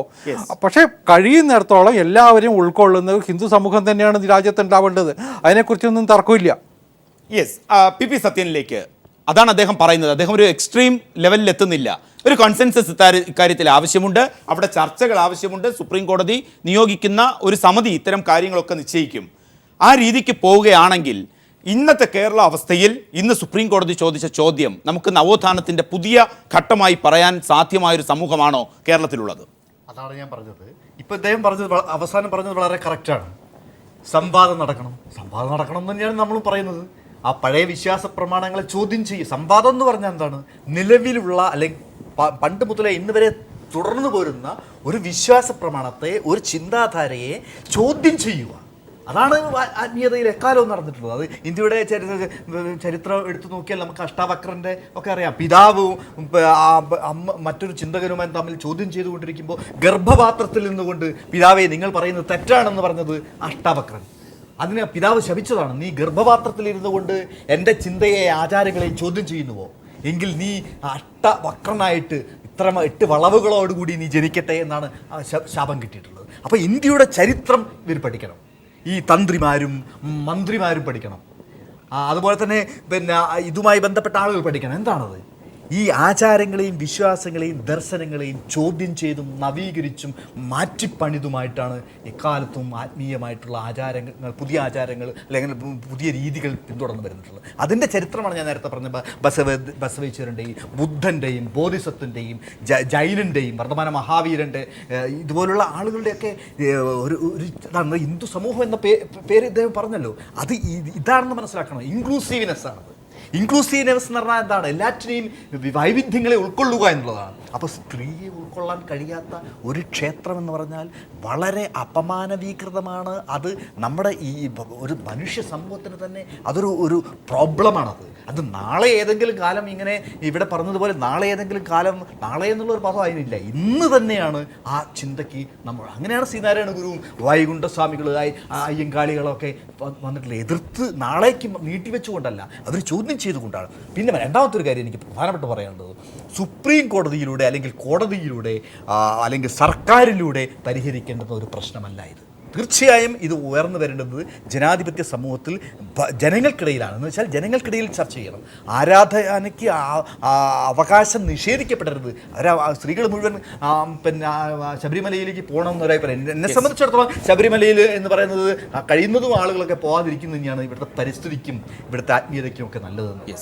യെസ്, ഇത്തരമൊരു സാഹചര്യത്തിൽ സുപ്രീം കോടതിയുടെ ഈ ചോദ്യം കേരള സമൂഹത്തിൽ പുതിയ ചിന്തകൾക്ക് വഴിമരുന്നിടുമ്പോൾ 5-നും ക്ഷമിക്കുക 10നും 50 വയസ്സിനും ഇടയിൽ ശബരിമലയിൽ പോകാൻ ആഗ്രഹിക്കുന്ന സ്ത്രീകൾക്ക്, വിശ്വാസിയായ സ്ത്രീക്ക് നിയമം എതിര് നിൽക്കാത്തിടത്തോളം കാലം നിയമം അതിൻ്റെ എല്ലാ പരിരക്ഷയും കൊടുത്ത് അവിടെ അയ്യപ്പനെ ദർശിക്കാൻ കഴിയട്ടെ എന്ന ഡോക്ടർ ഗീനാകുമാരിയുടെയും പി സത്യൻ്റെയും ഫക്രുദ്ദീൻ അലിയുടെയും സജീവൻ്റെയും ഒരു പരിധിവരെ മുതിർന്ന മാധ്യമപ്രവർത്തകനും അതോടൊപ്പം തന്നെ ജന്മഭൂമി പത്രത്തിൻ്റെയൊക്കെ എല്ലാമായ സംഘപരിവാർ ശക്തികളോട് ഏറ്റവും അടുത്ത് നിൽക്കുന്ന KVS ഹരിദാസിൻ്റെയും ആ സമവായത്തിലേക്ക് വന്നുകൊണ്ട് അത്തരം വിഷയങ്ങൾ പുതിയ തുടക്കമായി നിലനിൽക്കുകയും ചർച്ചയിലൂടെ നിയമത്തിനപ്പുറം പൊതുസമൂഹത്തിൽ ഒരു ബോധവും ഉണ്ടാക്കാനുള്ള തുടക്കമാകട്ടെ എന്ന് ആശംസിക്കുകയും ചെയ്യുന്നു, ആഗ്രഹിക്കുകയും ചെയ്യുന്നു. വളരെ നന്ദി പങ്കെടുത്തവർക്കും പ്രതികരിച്ചവർക്കും.